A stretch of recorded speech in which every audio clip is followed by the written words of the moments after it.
നമസ്കാരം, welcome to super notes. Beat forest ഓഫീസറിന്റെ notification വന്നു. ഈ നോട്ടിഫിക്കേഷനുമായി ബന്ധപ്പെട്ട മുൻ വർഷങ്ങളിലെ കട്ട് ഓഫ് എത്രയാണെന്ന് അറിയേണ്ടത് വളരെ ഇമ്പോർട്ടന്റ് ആണ്. എങ്കിൽ മാത്രമേ എത്ര മാർക്ക് സ്കോർ ചെയ്താൽ അല്ലെങ്കിൽ ഏത് റേഞ്ചിലുള്ള മാർക്കിലേക്ക് ഞാൻ എത്തിയെങ്കിൽ മാത്രമേ എനിക്ക് എക്സാമിനേഷന്റെ ആദ്യം എത്താൻ, റാങ്ക് ലിസ്റ്റിന്റെ ആദ്യം എത്താൻ കഴിയുമെന്ന് നിങ്ങൾക്ക് മനസ്സിലാക്കാൻ പറ്റുള്ളൂ. അപ്പോൾ തീർച്ചയായിട്ടും മുൻവർഷ ചോദ്യങ്ങൾ പരിശോധിക്കുക എന്നുള്ളത് അല്ലെങ്കിൽ മുൻവർഷത്തെ കട്ട് ഓഫ് കൃത്യമായിട്ട് അറിഞ്ഞിരിക്കുക എന്നുള്ളത് വളരെ ഇമ്പോർട്ടന്റ് ആണ്. അപ്പം ഈ കഴിഞ്ഞ റാങ്ക് ലിസ്റ്റ് പ്രകാരം അല്ലെങ്കിൽ ഇക്കഴിഞ്ഞ എക്സാം പ്രകാരം നിലവിലുള്ള റാങ്ക് ലിസ്റ്റിലെ കുട്ടികൾ എങ്ങനെയാണ്, ഏത് കട്ട് ഓഫ് ക്ലിയർ ചെയ്തുകൊണ്ടാണ് അവരും റാങ്ക് ലിസ്റ്റ് ആദ്യം എത്തിയത് എന്നുള്ളത് നമുക്ക് പരിശോധിക്കേണ്ടതുണ്ട്. ആ കാര്യങ്ങളിലേക്കാണ് നമ്മൾ ഇന്ന് പോകുന്നത്. എല്ലാവരെയും ഒരിക്കൽ കൂടി ഈ സെഷനിലേക്ക് സ്വാഗതം ചെയ്യുന്നു. അതായത് നിലവില് 2025 7 മാസം 31 തീയതി നോട്ടിഫിക്കേഷൻ പ്രകാരം എന്ത് വന്നിട്ടുണ്ട്? ബീറ്റ് ഫോറസ്റ്റ് ഓഫീസറുടെ നോട്ടിഫിക്കേഷൻ വന്നിട്ടുണ്ട്. ഇതിന്റെ സ്കെയിൽ ഓഫ് പേ എന്ന് പറയുന്നത് 27,900 മുതൽ 63,700 വരെയാണ്. നിങ്ങൾക്കറിയാം 211/2025 എന്ന് പറയുന്ന കാറ്റഗറി നമ്പറിലാണ് ഈ നോട്ടിഫിക്കേഷൻ വന്നിട്ടുള്ളത്. 13 ജില്ലകളിലേക്കാണ് എന്ത് വന്നിട്ടുള്ളത്? നോട്ടിഫിക്കേഷൻ വന്നിട്ടുള്ളത്. നോർമലി ബീറ്റ് ഫോറസ്റ്റ് ഓഫീസർ 13 ജില്ലകളിലേക്ക് തന്നെയാണ് എന്ത് ചെയ്യുക? നോട്ടിഫിക്കേഷൻ പുറപ്പെടുപ്പിക്കുക. അപ്പം ആലപ്പുഴ ഒഴികെയുള്ള ബാക്കി 13 ജില്ലകളിലേക്ക് എന്ത് വന്നു? ബീറ്റ് ഫോറസ്റ്റ് ഓഫീസറുടെ നോട്ടിഫിക്കേഷൻ വന്നിട്ടുണ്ട്. അങ്ങനെയാണ് എങ്കിൽ നമുക്ക് ഇതിന്റെ മുൻ വർഷത്തെ കട്ട് ഓഫ് ഒന്ന് പരിശോധിച്ചാലോ? തൃശൂർ ജില്ല പരിശോധിച്ചാൽ തൊട്ട് മുൻപത്തെ വർഷത്തെ റാങ്ക് ലിസ്റ്റ് പ്രകാരം അവർക്ക്, അതായത് എൻഡുറൻസിന് മുൻപായിട്ട് വന്ന ഷോർട്ട് ലിസ്റ്റിൽ, മെയിൻ എക്സാം കഴിഞ്ഞ് എൻഡുറൻസിന് മുൻപായിട്ട് വന്നിട്ടുള്ള ഷോർട്ട് ലിസ്റ്റിൽ അല്ലെങ്കിൽ എൻഡുറൻസിൽ പങ്കെടുക്കാൻ യോഗ്യത നേടിയവരുടെ ഷോർട്ട് ലിസ്റ്റിൽ ആകെ 126 പേരെയാണ് മെയിൻ ലിസ്റ്റിൽ ഉൾപ്പെടുത്തിയിട്ടുള്ളത്. 126 പേരെ. കട്ട് ഓഫ് എത്രയായിരുന്നു? 64.67 ആയിരുന്നു. തൃശൂർ ജില്ലയിലെ 126 പേരെ ഉൾപ്പെടുത്തി 67.67 കട്ട് ഓഫ്. അതിനുശേഷം തിരുവനന്തപുരം ജില്ല നോക്കിയാലോ? 65.67 കട്ട് ഓഫ്. 147 പേരെയാണ് ഉൾപ്പെടുത്തിയിട്ടുണ്ടായിരുന്നത്. ഇത് മെയിൻ ലിസ്റ്റിലെ കണക്കാണ് ഞാൻ പറയുക. മെയിൻ ലിസ്റ്റിൽ നിന്ന് 147 പേരെ തിരുവനന്തപുരം ജില്ലയിൽ ഉൾപ്പെടുത്തി. കൊല്ലം ജില്ലയിലേക്ക് വന്നാൽ 63.67 കട്ട് ഓഫ് വന്നു. 146 പേരെയാണ് കൊല്ലം ജില്ലയിൽ നിന്ന് ഈ ഒരു ലിസ്റ്റിലേക്ക്, മെയിൻ ലിസ്റ്റിലേക്ക് ഉൾപ്പെടുത്തിയത്. ഞാൻ പറയുമ്പോൾ കൃത്യമായിട്ട് ഓർക്കണം നിങ്ങൾ. ആദ്യം ഇതിന്റെ ഒരു മെയിൻ എക്സാം ഉണ്ട്. ആ എക്സാമിനേഷൻ കഴിഞ്ഞ ഒരു ഷോർട്ട് ലിസ്റ്റ് ഇടും. ആ ലിസ്റ്റിന്റെ കട്ട് ഓഫ് ആണ് ഞാൻ പറഞ്ഞുകൊണ്ടിരിക്കുന്നത്. ഇതിന് ശേഷമാണ് എൻഡൂറൻസ് നടക്കേണ്ടത്. അതിൽ കുറെ പേര് പുറത്താകും. എൻഡൂറൻസിന് ശേഷം ഫിസിക്കൽ എക്സാം ഉണ്ട്, ഫിസിക്കൽ ടെസ്റ്റ് ഉണ്ട്. ഫിസിക്കൽ ടെസ്റ്റും കഴിഞ്ഞതിന് ശേഷമാണ് റാങ്ക് ലിസ്റ്റിലേക്കുള്ള ആളുകളെ എന്ത് ചെയ്യുക? ഉൾപ്പെടുത്തുക. ക്ലിയർ അല്ലേ? അപ്പൊ ഇവിടെ കൊല്ലം ജില്ലയിൽ 63.67 കട്ട് ഓഫ്, 146 പേരെയാണ് ഉൾപ്പെടുത്തിയിട്ടുള്ളത്. ദെൻ പത്തനംതിട്ട ജില്ലയിലേക്ക് വന്നാൽ 64 cut off. Okay, 64 cut off. പക്ഷെ ഉൾപ്പെടുത്തിയത് 261 പേരെയാണ്. അത്യാവശ്യം വലിയ ജില്ലയാണ്, അല്ലെങ്കിൽ അത്യാവശ്യം ആളുകൾ ഈ ഫോറസ്റ്റുമായി ബന്ധപ്പെട്ട ജോലിക്ക് ആവശ്യമുള്ള ജില്ലയാണ്. അപ്പൊ 261 പേരെ എന്ത് ചെയ്തു? പത്തനംതിട്ട ജില്ലയിൽ ഉൾപ്പെടുത്തി. 64 കട്ട് ഓഫ്. നേരെ കോട്ടയത്തേക്ക് എത്തിയാൽ 61.33 കട്ട് ഓഫ്. പക്ഷേ വെറും 76 പേര് മാത്രമേ കോട്ടയം ജില്ലയിൽ എന്തുണ്ടായിരുന്നുള്ളൂ? ലിസ്റ്റിൽ ഉണ്ടായിരുന്നുള്ളൂ. ദെൻ എറണാകുളം ജില്ലയിലേക്ക് എത്തിയാൽ 59.67 ആണ് എറണാകുളം ജില്ലയിലെ കട്ട് ഓഫ്. 298 പേരെ എന്ത് ചെയ്തു? ഉൾപ്പെടുത്തി. അത്യാവശ്യം വലിയ ജില്ലയാണ്. അവിടെയും ഈ പറഞ്ഞതുപോലെ തന്നെ ആ ഫോറസ്റ്റ് ഡിവിഷനിലേക്ക് ആളുകൾ ആവശ്യമാണ്. അപ്പൊ എന്താണ്? 298 പേരെയാണ് എറണാകുളം ജില്ലയിൽ ഉൾപ്പെടുത്തിയത്. Cut off 59.67. ദെൻ കണ്ണൂർ ജില്ലയിലേക്ക് വന്നാൽ 64.67 ആണ് കട്ട് ഓഫ്. അവിടെ 126 പേരെയാണ് കണ്ണൂർ ജില്ലയിൽ ഉൾപ്പെടുത്തിയത്. എത്രയാ കട്ട് ഓഫ്?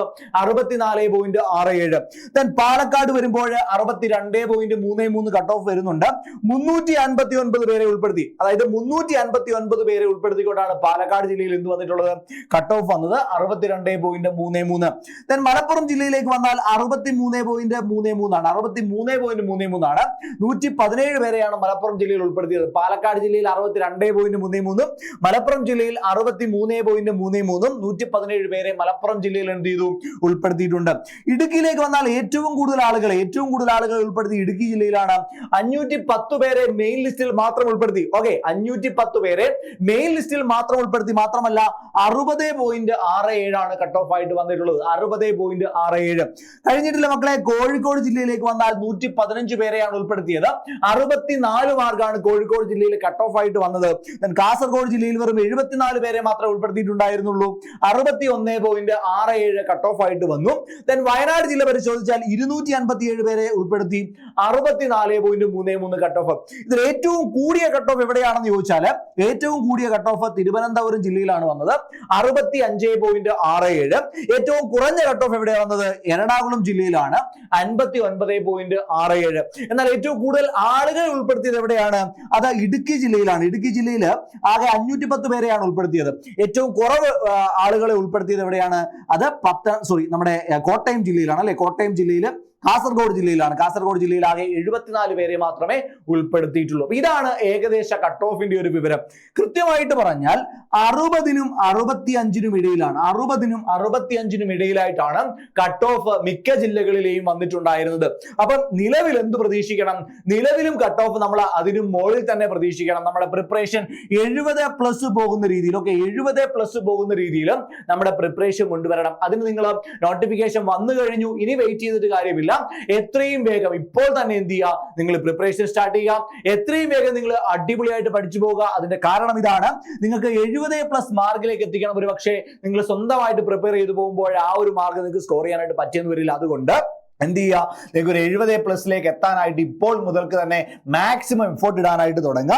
ഇവിടെ സിലബസ് നിങ്ങൾ പഠിക്കേണ്ടത് ഹിസ്റ്ററിയിൽ നിന്ന് 5 മാർക്ക് ക്വസ്റ്റ്യൻസ് വരാം, ദെൻ ഭൂമിശാസ്ത്രം ജോഗ്രഫിയിൽ നിന്ന് 5 ചോദ്യങ്ങൾ വരാം, ദെൻ എക്കണോമിക്സിൽ നിന്ന് 5 ചോദ്യങ്ങൾ, ഇന്ത്യൻ ഭരണഘടനയിൽ നിന്ന് 8 ചോദ്യങ്ങൾ വരെ ചോദിക്കാം കേട്ടോ. ഇന്ത്യൻ ഭരണഘടന 8 ചോദ്യങ്ങളാണ് വരിക. ദെൻ കേരളം ഭരണ സംവിധാനം 3 ചോദ്യങ്ങൾ വരുന്നുണ്ട്. ദെൻ ജീവശാസ്ത്രം 4 ചോദ്യങ്ങൾ, ഭൗതികശാസ്ത്രം 3 ചോദ്യങ്ങൾ, രസതന്ത്രം 3 ചോദ്യങ്ങൾ, അങ്ങനെ സയൻസിൽ നിന്നാകെ 10 ചോദ്യങ്ങൾ വരെ വരാം. ദെൻ കലാകായികം സാഹിത്യമാണെങ്കിൽ അവിടെ 4 ചോദ്യങ്ങളാണ് വരിക. ആനുകാലികത്തിൽ നിന്ന് 10 ചോദ്യങ്ങളുണ്ട്. ദെൻ മാത്സ്, ഇംഗ്ലീഷ്, മലയാളം, അങ്ങനെ 30 ചോദ്യങ്ങൾ, 10 വീതം 30 ചോദ്യങ്ങൾ. ഇത് കൂടാതെ നിങ്ങൾ സ്പെഷ്യൽ ടോപ്പിക്കിൽ നിന്ന് 20 ചോദ്യങ്ങൾ ചോദിക്കാം. ഈ സ്പെഷ്യൽ ടോപ്പിക് എന്ന് പറയുമ്പോൾ അവിടെ ഫോറസ്റ്റും വൈൽഡ് ലൈഫ് കൺസർവേഷനുമായി ബന്ധപ്പെട്ട കാര്യങ്ങളാണ് നിങ്ങൾ പഠിക്കേണ്ടത്. ഫോറസ്റ്റിൽ നിന്ന് 6 മാർക്കിനുള്ള ചോദ്യങ്ങൾ വരാം. ദെൻ വൈൽഡ് ലൈഫിൽ നിന്ന് 7 ചോദ്യങ്ങൾ വരെ ചോദിക്കാം. Conservation of forest and wild life 5 ചോദ്യങ്ങൾ വരെ ചോദിക്കാം. അതേപോലെ തന്നെ ഇൻഫർമേഷൻ ടെക്നോളജിയിൽ നിന്ന് 2 ചോദ്യങ്ങൾ വരെ ചോദിക്കാം. അങ്ങനെ ആകെ നിങ്ങൾക്ക് എത്രയാണ്? 20 മാർക്കിനാണ് സ്പെഷ്യൽ ടോപ്പിക് വരിക. ഇതാണ് സിലബസ്. അപ്പൊ ഈ ഒരു സിലബസ് മുഴുവനായിട്ട് നിങ്ങൾ പഠിച്ചെടുക്കണം. അതിന് വളരെ സമയം കുറവാണ്. ഇനിയും ഒരുപാട് നാളൊന്നും എക്സാമിന് കിട്ടില്ല. കിട്ടുന്ന അത്രയും സമയം നമുക്ക് എന്ത് ചെയ്യാം? മാക്സിമം എഫോർട്ട് ഇട്ട് പഠിക്കാം. അതിന് വേണ്ടിയിട്ട് ബീറ്റ് ഫോറസ്റ്റ് ഓഫീസറുടെ കന്താരം എന്ന പേരിലുള്ള ഒരു ബാച്ച് നമ്മൾ സ്റ്റാർട്ട് ചെയ്തിട്ടുണ്ട്. ഈ ബാച്ചിന്റെ ക്ലാസ്സുകൾ സ്റ്റാർട്ട് ചെയ്യുന്ന 11-ാം തീയതിയാണ് കേട്ടോ. മൺഡേ ആണ്. മൺഡേ 11-ാം തീയതി നമ്മുടെ ബാച്ച് സ്റ്റാർട്ട് ചെയ്യുകയാണ്. അപ്പൊ പ്രീ ബുക്കിംഗ് ഇപ്പോൾ നടന്നുകൊണ്ടിരിക്കുക. അത്യാവശ്യം നല്ല റെസ്പോൺസ് കിട്ടുന്നുണ്ട്. അപ്പൊ എത്രയും വേഗം ആരെങ്കിലും ബാച്ചിലേക്ക് ജോയിൻ ചെയ്യാനുണ്ട് എങ്കിൽ 8281 എന്ന് പറയുന്ന നമ്പറിലേക്ക് ബന്ധപ്പെടാം. ഡെമോ ക്ലാസ്സുകളൊക്കെ കണ്ട് നിങ്ങൾക്ക് എന്ത് ചെയ്യാൻ പറ്റും? ബാച്ചിലേക്ക് ജോയിൻ ചെയ്യാൻ പറ്റും. ഇനി അല്ല, നിങ്ങൾക്ക് ഒരു ഗൂഗിൾ ഫോം താഴെ കാണും. ഈ ഗൂഗിൾ ഫോം എന്ത് ചെയ്താൽ മതി? ഈ ഗൂഗിൾ ഫോം ഒന്ന് ഫില്ല് ചെയ്ത് കഴിഞ്ഞാൽ നിങ്ങൾക്ക് ബാച്ചിലേക്ക് ജോയിൻ ചെയ്യാനായിട്ട് പറ്റും. ഓക്കെ അല്ലടാ? അപ്പൊ ഇത്രയും കാര്യങ്ങളാണ് പറയാനുണ്ടായിരുന്നത്. അടിപൊളിയായിട്ട് പഠിക്കാം. നമ്മുടെ ജീവിതത്തിൽ എന്തെങ്കിലും ഒന്ന് ചെയ്യാനായിട്ട് പറ്റുമെങ്കിൽ ഈ സമയത്ത് മാത്രമാണ് അതിന് പറ്റുന്നത്. നാളെ എന്നൊരു സമയമില്ല. ഇപ്പോൾ മുതൽ വർക്ക് ചെയ്യുക, ഇപ്പോൾ മുതൽ ഹാർഡ് വർക്ക് ചെയ്യുക. വിജയം നിങ്ങളുടെ കൂടെ തന്നെ ഉണ്ടാകും. Thank you so much.